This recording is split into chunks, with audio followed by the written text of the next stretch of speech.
So yun nga part 2 tayo sa ating Davao City 89th birthday or 89th araw ng Davao. So from here sa JP Rizal corner Bangoy, iikotin ho natin yung buong kalye na kung saan magkakaroon ng ruta yung parada ng araw ng Davao City. So parada, no? At pag-usapan natin konting kwento-kwentuhan lang. So bali from here nga JP Rizal Street, tapos eto Bolton Street, tapos San Pedro Street, iikotin natin doon sa may di ko alam kung anong kalye, basta samahan nyo ako. At yun, anything under the sun na pwedeng makuhaan ng ating camera, ng i-video, i-vlog natin, i-document, no? So at least sa paano meron tayong footage na nakuha. So nakakalungkot, no? Dalawang taon na nagsiselebrate ang mga Davaoenyo ng araw ng Davao na hindi ganun ka happy, hindi ganun ka saya, hindi ma-full blast yung happiness natin, no? Sa ating celebration. Alam niyo bakit? Kasi nga last year, that's 2025, dinukot, kinidnap lang naman ang pinaka-father figure ng Davao City at tinaguri ang pambansang tatay ng Pilipinas, Tatay Digong. Pero syempre nga hindi para sa lahat, no? Kasi marami namang hindi siya kinikilala as tatay. Yes, so lang kami, 32 million lang kami na bumoto. Kaya VP Sara Duterte, sinagdag na natin yung 16 million or 16 million ni Tatay Digong. So roughly na mga 40 to 50 million pa Filipino people, no? Dinukot yung matanda, yung pinakamalaking may tawag na ito, dahilan bakit nagiging ganito kaganda ang Davao City, nagiging kilala, at pasok lagi sa kahit anumang larangan, pagandahan, larangan ng good governance, no, Davao City. Anyway, so yun hindi namin masyadong na-enjoy yung araw ng Davao. It is 88 araw ng Davao, so that's last year. Dahil nga doon sa insidente na yun. And ito naman, pangalawa, hindi namin masyadong na-enjoy ulit ngayon. I don't know sa mga taga Davao kung na-enjoy ba ninyo, pero wala na, ito lang, no, like tayo, nag-participate lang yung iba, siguro, no, pa-participate lang, tapos wala, observe lang, titingin lang dito, nakikimarit sa Osyoso, anong ganap, anong meron. Nanay ko nga, gusto nga rin pumunta dito. Shout out sa nanay ko dyan. Pero yun lang, yung mga nakasanayan natin na pagandahan ng mga float parade, hindi na yan may sagawa ngayon, no? Pinagbawal na siya muna for the meantime. Kasi nga, crisis sa gasolina, ha? So, kahit pa may budget yung Davao City para doon, may kinakaharap na crisis ang buong Pilipinas. Pagdating sa ngayon, sa pagmahal ng crudo, langis, gawa nung World War 3, Iran, Syria, Israel, ganyan. Syria? Iran lang, Iran, USA, Israel, mga ganyan. So kami dito, wala lang, ito, celebrate lang kami 89, kasi whether we like it or not, i-celebrate pa namin o hindi, we cannot deny the fact na 89 years old na yung namin, Davao City, from its cityhood since 1937. So napag-alaman na ang entry pala, yung lalahok para sana dito or makikilahok ay nasa 500, no, contingents or entry or participants, pero umatras ang karamihan. I mean, may mga umatras daw, marami-rami rin ang umatras. So anong kadahilanan? Dahil nga sa pinagbawal na yung paggamit ng sasakyan, float parade. So ibig sabihin nun, maglalakad na lang ang mga contingents, participants, mga kalahok. So hindi lahat willing maglakad, ha, kasi medyo may kalayuan din naman yun from Rojas papunta dito. So siguro i-estimate ko siya siguro nasa mga 4 kilometers pwede, no, kasi paikot-ikot. So ito yung nakita natin dito sa may City Hall ground, or sabihin natin San Pedro Square, na ito talaga yung sinasarado every time na magkakami ng mga big event dito, like Christmas seasons, mga party, mga pakonsyerto dito sa Davao City Hall, and Kadayawan Festival, and of course araw ng Davao. So sinasarado to dito na lugar, portion. So ito yung makikita ko natin dito, ha. Bali sasalubungin ho natin from here hanggang sa Rojas Avenue. So medyo tayo mag-hiking, walking, no. Hindi Hindi naman siya siguro pinitain siya kasi trabaho naman natin kapano na maglakad, mag-vlog. Oo. Pero sige, pinitain siya na rin. Maglakad, mag-vlog, pakita ko sa inyo yung lugar, yung ganap, tapos parang ano na lang, pinitain siya. Malayo-layo yun, no? Sa mga 4 to 5 kilometers. Pinitain siya kasi malapit na ng Holy Week, di ba? First week of April. So habang maglalakad tayo dito, shout out sa mga taga Barangay Barangay 9A Poblacion District. Barangay 9A is ano yan ha, sa may hillside, right? Tama ba? Hillside. Bahada. Harap ng ano, in between sa Bakaka, basta ano, harap ng Aprisa, Ayala. Anyway, so yan ang ano, dahil nga sa crisis, ulitin natin yung napag-usapan natin na yon, topic na yon. Dahil nga sa crisis ay pagmahal ng gasolina lang is, so ayaw naming maging insensitive na mga tao, no? Na despite sa kahirapan nga ng kinakaharap ng ating bansa dahil sa corruption at yan na nga World War III. So hindi kami pwede mag-celebrate ng bonggang-bongga gastos dito, no? Oh.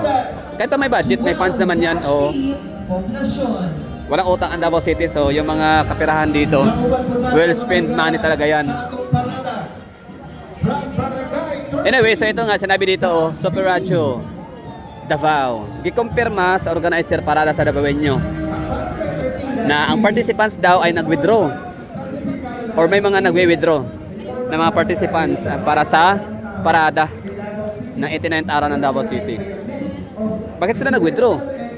Kasi nga daw hindi na sila sasali sa civic parade sa 89th celebration ng araw ng Davao. Ang kadahilanan ay pinagbawal na ng organizer sa parada. Ano ba to? Basta pinagbawal na ng Davao City ang paggamit ng mga float parade ng mga sasakyan. Ganon. Pwede naman siguro gagamit ng mga kalisa, kabayo. Pwede naman, no? Pero siyempre, hindi lahat ay masipag or kaya, no? Kayang maglakad ng napakalayo.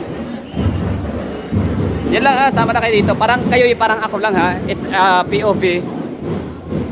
Spectators, bumisita sa Davao City, namasyal, tumingin, tiningnan ang ganap. So, 500 estimated 500 participants para sa parada ay nagiging 400 na lang. Yes. Dahil sa krisis sa gasolina. Grabe, ang gaganda ng mga badyaw. Gudyaw pala, gudyaw. Sana all. Dimin, maganda. Nakatuwa. Palibasa kasi nasa sales sila. Gaganda nila, oh. Kita nyo yun. Anyway, wala lang. Davao City, maganda badyaw dito. Actually lahat, marami mga badyaw maganda, no? Itong nilalakaran natin is San Pedro Street. So dito na tayo sa hallway. Maglalakad kasi hindi naman tayo pwedeng dyan sa gitna. Kasi may mga participants nga. Barangay 38D, 166 barangay meron ang Davao City, more or less, di ba? Sara Duterte for President 2028, matik yan. Wala lang dayaan, ha? Wala lang magic. Grabe, ang lala ng gobyernong Marcos. Barangay Matina Aplaya 75A. Shout out.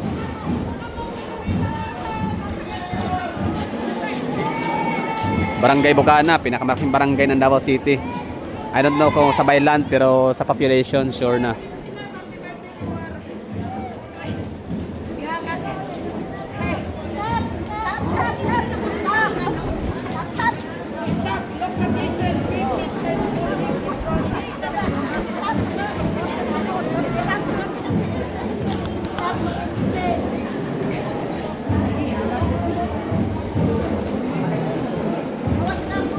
So Davao City is a green modern city. Green, smart, modern city. Green means clean. Smart means high-tech. High-end, high-tech, no? Tapos, ano pa? Green, modern, and smart, no? Yan na, modern, smart. High-tech, no? Makabago ang mga gamit namin dito. Of course, Davao City na naman, meron lang kami 911 dito. Napaka-hectic nun. Ano ba panlaban nyo sa 911? Paki-comment nga dyan. Ano kaya panlaban ng ibang mga bigating syudad din naman sa Davao City? Ano panlaban na sa 911? Ito pala lugaw. Nakapag-Jollibee na ako, pero kakain na din ako. Kaso it takes time, maya na lang, no? Okay naman na, hindi naman ako nagutom na. So itong ating dinadaanan ay Iniego Street pala. Alright, Iniego Street.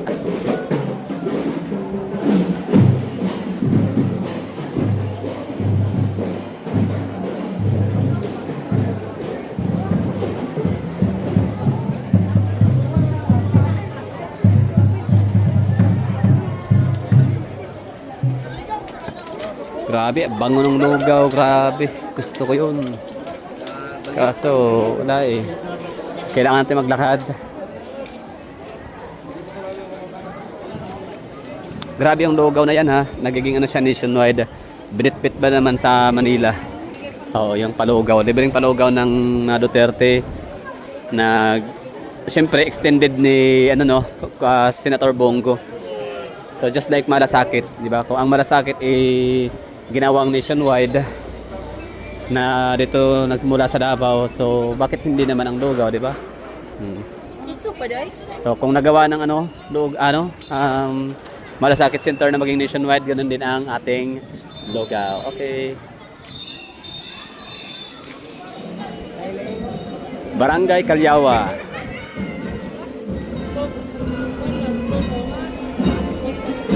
San Roque Central Elementary School. Barangay Calyawa is ano na yan ha? Barangay, literal na barangay.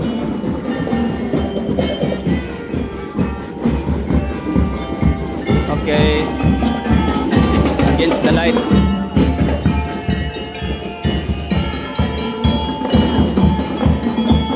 So, ito lang. Ganito lang namin.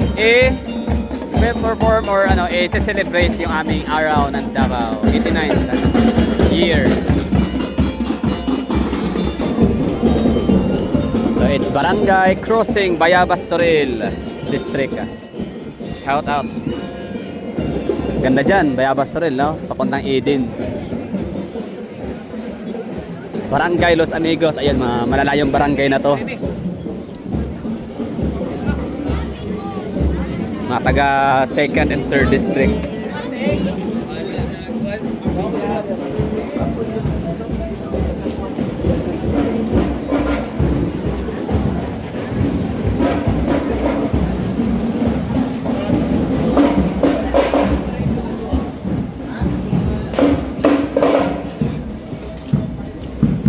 Doña Asuncion Hizon Elementary School.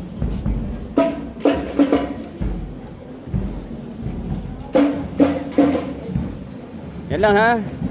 Lakad na tayo dito. Yan lang yung natin vlog, video. Sinasalubong na natin yung mga nagpaparada. Time check tayo, syempre. Anong oras na ba? It's 8:05 in the morning.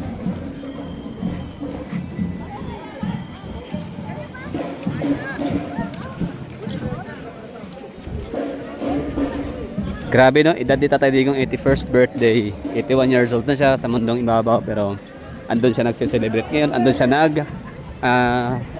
sa lobong ng kanyang kaarawan. Shout out. Anong cluster to? Dalyaw po. Barangay Dalyaw. Shout out, Marlet! Alright. Gala the Explorer channel, YouTube. Ha? YouTube channel. Gala the Explorer. Gala. Alright, Hara ng Davao, happy birthday PRRD no? Barangay Katigan District. Alright, happy 89th araw daw sa atin lahat. Happy araw. Kumusta? Anong pinagkaiba nung mga nagdaang araw natin? Nung bago pa kinidnap yung si Tatay Digong. 'Di ba? Masyadong pinagkaiba no? Dalawa, yung una hindi natin na-enjoy masyado kasi nga kinidnap yung mama. Ngayon, krisis, gobyernong bangag, kurakot. Oo. Wala ganun talaga, no? Sige lang. Ang tawag dyan, challenges. Wala tayong magagawa, may mga bagay na, yun na. Bawi na lang tayo ba yan, no? By 2028, Barangay, ano to? Department of Justice. Oo.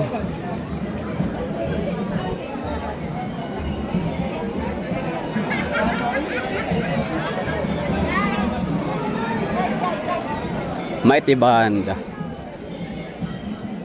Sino mga government offices, government agencies, lahat ng mga bumubuo ng mga clusters na bumubuo sa Davao City, LGU natin, plus mga private sectors, yes, mga private companies na nakiki-celebrate dapat 500 pero konti na lang. Maraming mga nag-back out dahil nga sa yun, bawal na gumamit ng mga sasakyan, bawal na gumamit ng mga float parade. Wala nang ganon. Lakad na lang. No? So, conserve energy. Di ba? Di nyo ba ma-appreciate yung mga Duterte'ng ganyan? Yung ganyang mindset ba ng mga politiko? Di ba? Saksagan ng krisis, pandaigdigan, krisis, pagtaas ng dolyar, pagkalagapak ng peso. Pero yung presidente natin, nakuha pa nilang magpunta ng Amerika, US, o ano pa man, mga party-party, mga ganong ginagawa nila. Di ba? Napaka-insensitive. I mean, alam naman natin na, pero grabe no. Hindi ko talaga maiisip, hindi ko ma-imagine, grabe. Na ganyan sila ka ano sa atin, no? Insensitive. Hindi lang mga DDS, hindi lang mga Duterte supporter yung naghihirap sa totoo lang. Hindi minsan naghihirap, pero affected tayo. Totoo yan. Seryoso, no? Affected tayo lahat. Nakakaawa na isipin yung ganito nating sitwasyon sa Davao. Okay pa kami dito kasi hindi kami hindi namin nararanasan yung gaya doon sa Metro Manila na nagagandalit na sila, nagkakandahuli sa trabaho, sa pasok ng trabaho, gawa ng walang masakyan. Ang daming mga nagsihintong ang daming mga pigil pasada. Oo, nagwewelga o ano tawag dyan, napoprotesta ng mga jeepney drivers, no? So, siyempre, ang kalaprotesta, hindi naman kasi, alam niyo sa totoo lang, yung mga jeepney driver, kung maganda dyan, kung protesta lang din naman sa gobyerno, dapat doon na kayo sa Malacanang mag-rally. Dalhin niyo yung mga jeepney niyo doon, mga sasakyan, businahan niyo lahat. Di ba? Kasi di naman apektado ang Pangulo dyan eh. Di naman apektado yung kanyang mga cabinet secretaries. Di ba? Di naman affected eh. Kasi sarap buhay nila, sarap ng pagkain, ulam, nasa palasyo, pasinghot-singhot na lang. Pwede. Shimanong Cycling Society. So pasinghot-singhot na lang sila, di ba? Swerte, sarap buhay nila. Samantalang yung mga pasahero umaasa sa mga jeepney drivers, yun nga. Di ba? Wala masakyan, late, di naman ito naman mga private company natin, di naman sila din nagbibigay ng free shuttle bus or free shuttle rides, mga ganyan, free rides para sa mga empleyado nila. Kasi nga, ba't naman sila gagastos ng gasolina? Mahal nga ng gasolina. Another, liabilities or another gastos yun sa company. Tapos ang mahal ng tax, yung ganon. Siyempre, negosyante eh. They came after the profit talaga yung mga yan. Matina Central Elementary School.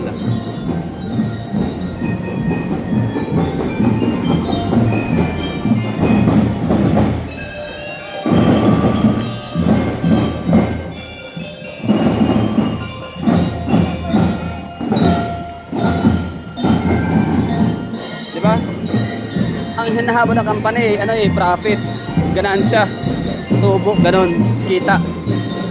Pangalawa na yung humanity, yung service.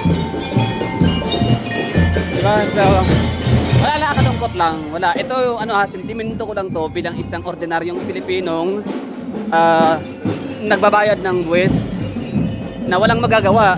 Whether I like it or not, talagang bago makarating sa akin yung sweldo, bawas na. Oo. Bayad na, wala na, kaltasan na, di ba? Ganyan kagaling. Pero yung hinahangad natin serbisyo mula sa Malacanang, sa Pangulo, naku, wala tayong napapala. Sayang talaga yung natin, mga taxpayers money.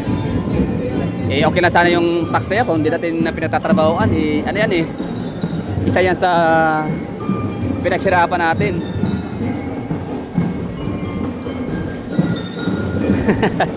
wala, sorry, pasensya na ha kung medyo nagrarant ako dito na area, dito ako na portion. Wala. Yan talaga, naturally. Yan talaga yung lalabas ng aking sa loobin, opinion. Bahala na yung mga dyan. Sabihin nyo, buti nga sa inyo mga DDS. Binoto nyo eh. Hindi naman kasi yung punto. Oo. Binoto namin si Bongbong Marcos dahil kay Sara Duterte. So yeah, kung pointing fingers lang din naman kung sino i-blame, yes. Hindi naman yung dininay ni VP Sara Duterte. Hindi niya yung dininay. Pero at least kami, kinull out namin ang administration. Diba? Kinalampag namin yung ginagawa ng kalokohan, katarantaduhan despite na binoto namin sila. Samantala yung iba dyan na imbis na yung ganon, imbis na i-call out din, wala, ang sinigaw lang, kulong ang mga kurakot. Alam naman ninyo sinong kurakot. Alam naman ninyo, hindi lang, alam niyo naman no? Sige, sabihin natin kurakot si VP Sara Duterte. Let's give, sige, pagbigyan ko na kayo na galit na galit sa mga Duterte. So, it's 125 million confidential funds spending, no? In 11 days, spending lang. I mean, basta yun. So, yun lang ba? Confidential funds, 125 million. Siya lang ba ang pwede natin questionin? Oh, 4 billion yung yung isa dyan sa Malacanang na hindi na nga makapagsalita ng maayos. Di ba? Hindi dahil sa sagaran sa trabaho, kundi dahil sa substances na ini-intake. Hindi na makapagsalita ng maayos. Wala na yung utak niya, no? Halo-halo na. Di ba? Bakit si Sara Duterte lang ang kini-question? Di ba? At least kami, nagkamali kami, inaamin namin nagkamali kami. Meron kaming tinatawag na sense of accountability. Nagsisi, inaming nagkamali sa pagboto at higit sa lahat, kinull out namin yung corruption. Yung mga flood control scam nila. Kayo dyan ang mga galit na galit sa mga Duterte at mga bumuboto sa mga Duterte. Wala lang, lang tayo dito, kwentuhan lang naman. Kwentuhan lang. Seryoso. Hirap sa panahon natin ngayon. Ako may makain pa, siyempre, no? Siyempre, sasipag ko ba naman na to? Hindi ako papayag na wala. Pero makabayan tayo, maka-Pilipino. 'Di ba? Makabayan ako, maka-Pilipino. Mahal ko yung bayan, mahal ko yung kapwa Pilipino. Pero kaya ito, 'di ba? Kaya ito, ako isa ako sa nangangalampag, no? Gamit itong aking social media platform. Kahit paano,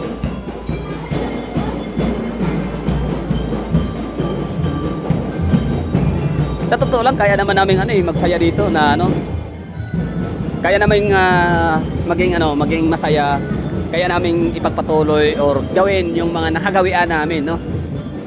Na uri ng selebrasyon na pabonggahan ng mga float parade or mga float entry, gano'n, no? Pagandahan ng mga participants entry. Pagandahan ng mga float parade. Pwede naman gawin ulit yun.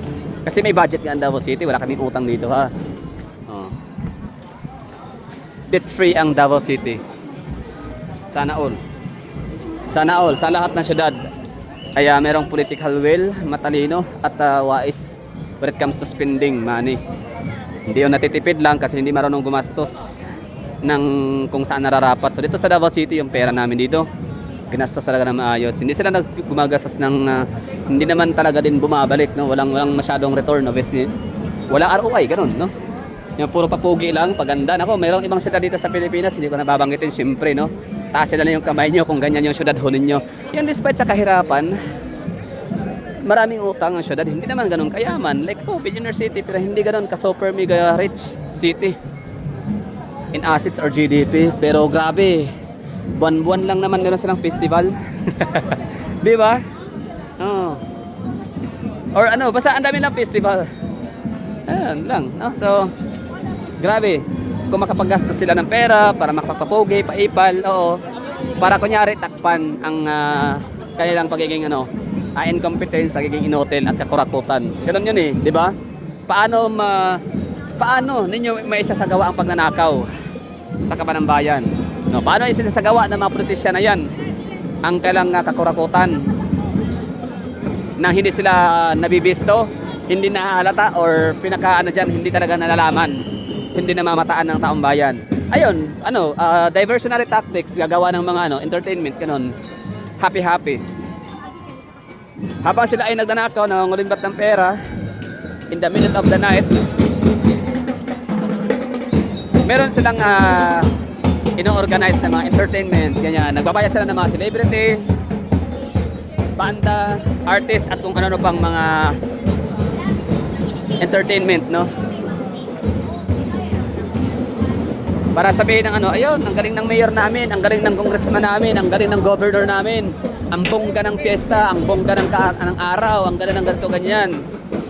Kasi nag-hire talaga ng mga sikat, no? Mga world class na mga talents. So, this is where our money goes, parang gano'n, no? Hindi kinukurakot.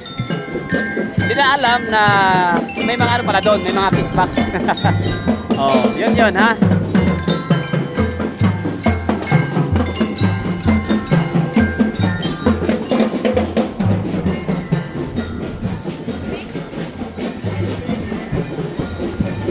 So, dito na tayo sa gilid ng kalsada. Pasalubong tayo sa mga nagpaparada.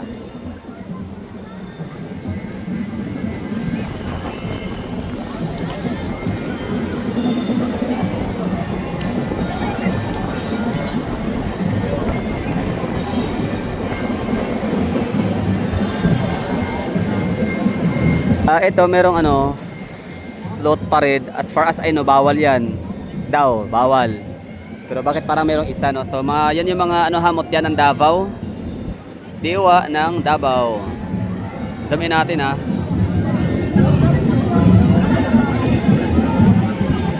Pag-asa ng Davao, sinag ng Davao, mutya ng Davao. Yan si ma'am, naka-green. O so yung dalawa, no? Di pa alam. So baka lang yan, baka nakasteady lang sila, no? Di ko alam. Tumatakbo ba sila? Pero siyempre beauty queen, no? Dapat hindi sila talaga papagodin, di ba? Sa paglalakad. So sila ay nakasteady lang siguro. Di ako sure. So ibig sabihin may may exemption. Pero okay na yan, consider natin yan. Ganda ng mga natin, motya. Sabihin natin ulit, ha.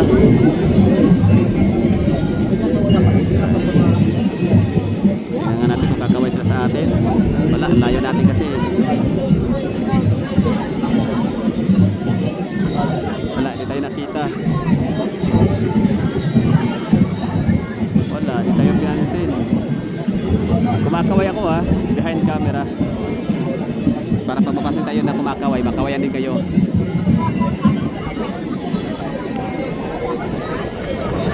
Dapat ba na? Wag na. Makasabihin ipal tayo, ha?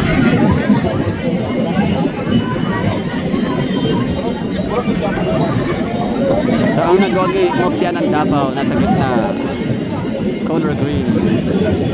So nagwagi ang morena skin tone.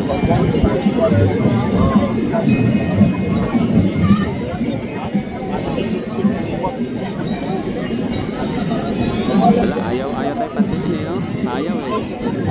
Walang tumingin dito sa dito. From afar, oy, may fans dito, oh. Ayaw talaga, eh, oh.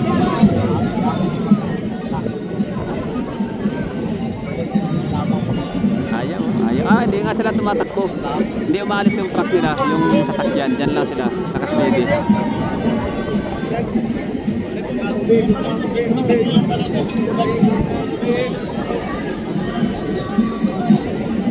Wala, ayaw. Sige, so kung na tayo, hindi na tayo nakita. Siyempre malayo. Okay lang. Dito na tayo, no? Lakad diretso.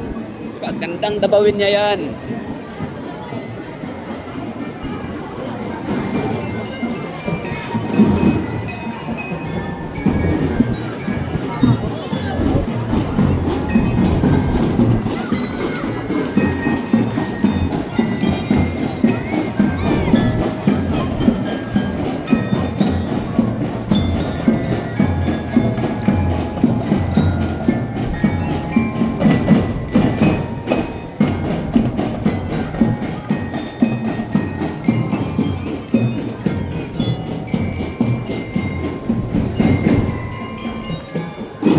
na na na na na na na na.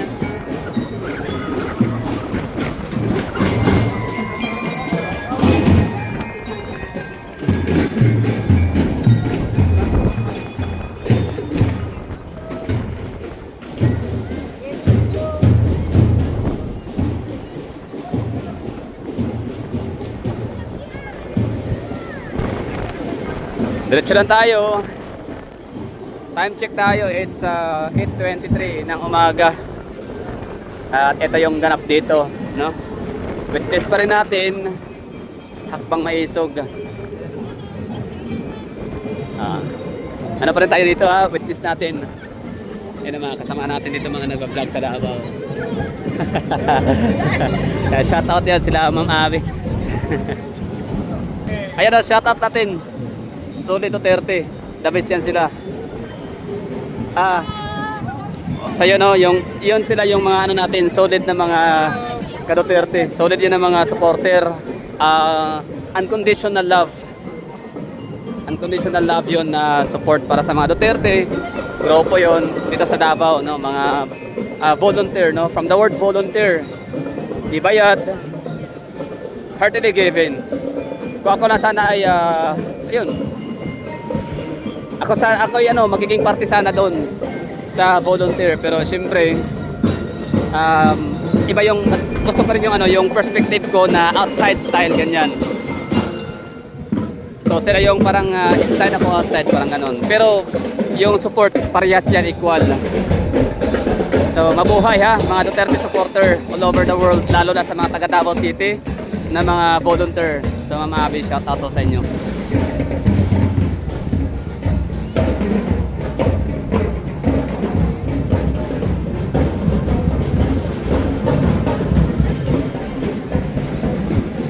Mamaya, sa mga makapanood nito, alas 3 ng hapon, Solidarity Walk para sa birthday ni Tatay Digong. So dito yung symbol sa may Rojas Avenue hanggang JP Rizal or Rizal Park. So kita-kits mamaya, sana ay magising ako, no, ng maya. Gigising din naman, wag naman sanang hindi magising. Magigising pa rin naman, yun nga lang ay magigising pa rin naman, yun nga lang baka sobrang lalim ng tulog ay magigising ng late na, no? Later sa alas 3.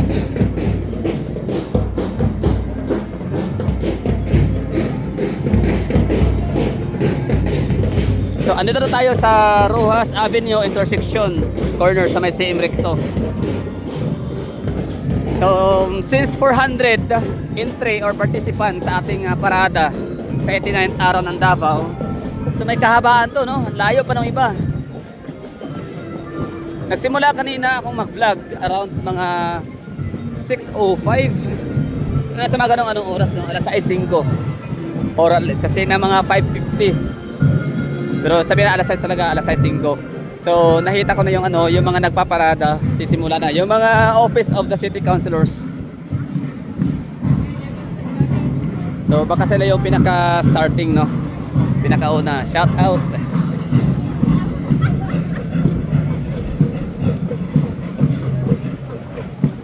Guides Union for Inbound Destination and Eco Tours Davao.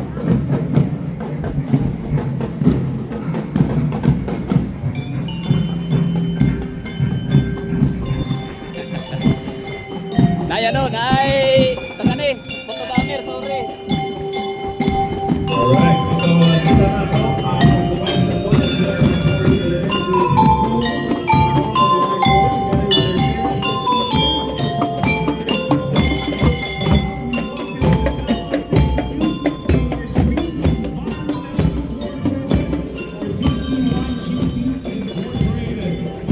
Ano yan?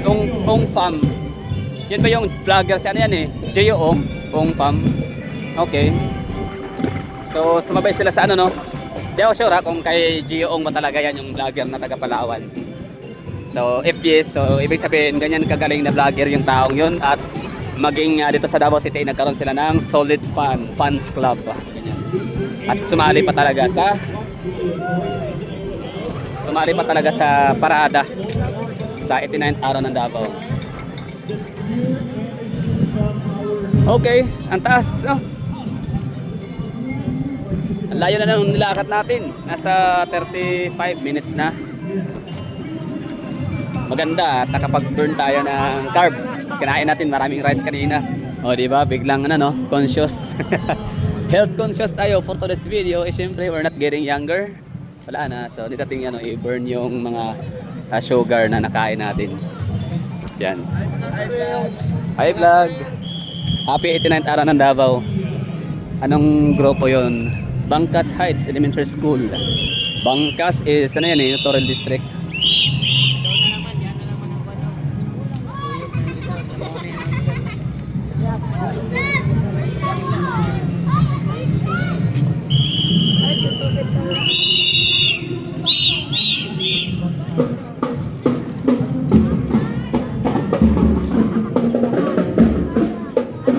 Bangkas.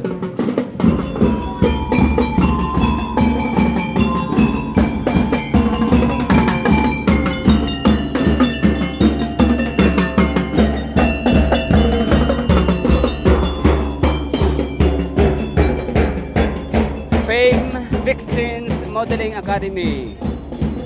O, ito na yung mga private ano natin, no? Mga private sectors. Ito yung mga kalahok contingents, mga entries para sa ating 89th araw ng Davao. Alright, mga modeling academy, no? So sa mga gustong magmo-model, hanapin nyo Fame Vixens. Baka meron kayong mga anak dyan na tingin nyo may passion, no? Sa pagmo-modeling. Enroll nyo na dito.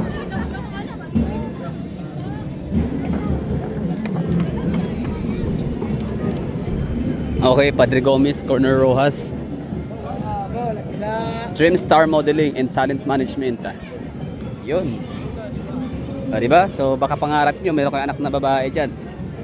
At maging ganyan kaganda at maganda yung ano, yung tayo. Enroll nyo na sa Dream Star Modeling and Talent Management. Aha. Ayun, may mga bata din, no? Hindi na siya para sa mga grown-up ladies or mga grown-up woman. Pwede rin sa mga bagets. Oh, di ba? Asaya lang, nakatawa. Di ba? So, sarap maging bata, di ba? Inosente. Shout out. So, sarap maging bata. Wala silang ano, wala di na, which is dapat lang, no? So, deserve ng mga bata na maging happy. So, bahala na kaming tayo mga adult muna ang magsasuffer. Suffer. Oo nga naman, sino ba hindi magsasuffer sa gobyernong bangag, di ba? Sino bang hindi? Di ba lahat tayo, mga adult, whether you like it or not, no? Ang iba dyan, nagmamang-maangan. Maliban na lang kung nakatanggap ka ng malita, kayo, or naambunan kayo ng mga amo ninyong mga kurakot na congressman. Yan, hindi kayo apektado sa pagiging corrupt nila. I mean, hindi kayo apektado sa pagiging corrupt at inotel ng ating gobyernong bangag. Diba?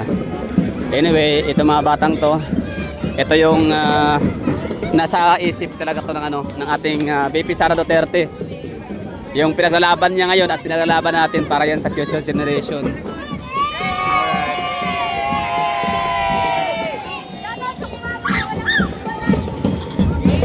So sabi nga ni Catriona Gray, ano yan?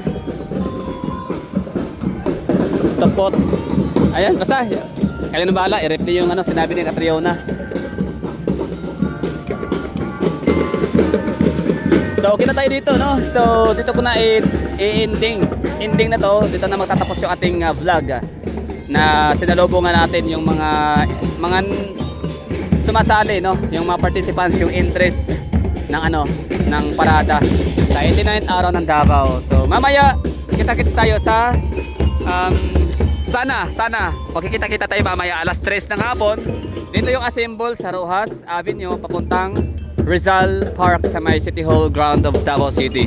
So that's alas 3 ha ng hapon.